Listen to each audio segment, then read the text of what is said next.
Un nouveau projet pilote a été lancé au pénitencier national de Port-au-Prince en Haïti et c'est la première fois que les prisonniers peuvent y suivre des cours d'instruction.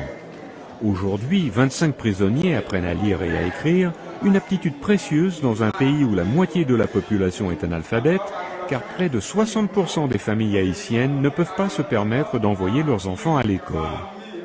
Jean Robert a été arrêté il y a 2 ans en étant accusé d'être associé à des kidnappeurs et il attend son procès patiemment.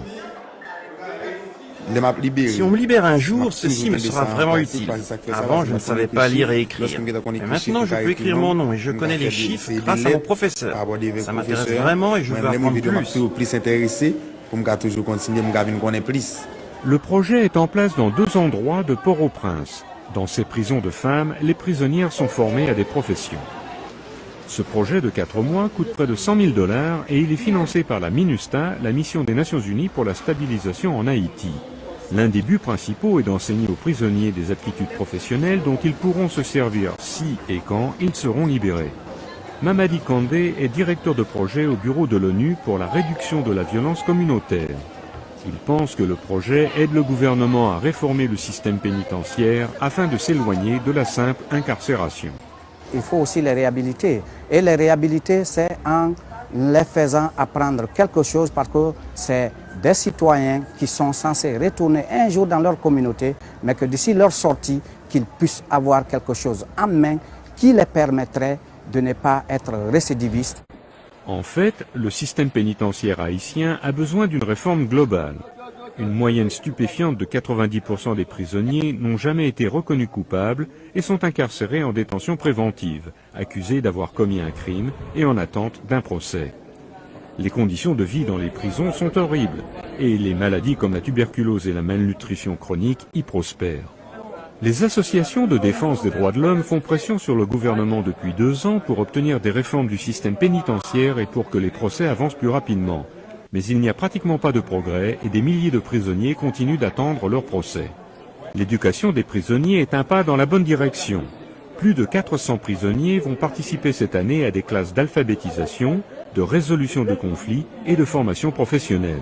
Le but est d'occuper les prisonniers.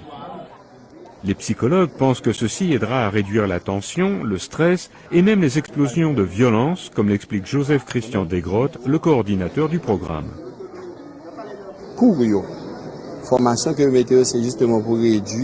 Les cours qui sont offerts ont été conçus pour que les prisonniers puissent apprendre quelque chose de nouveau et pour contrôler leurs émotions, tout particulièrement durant leurs moments de colère.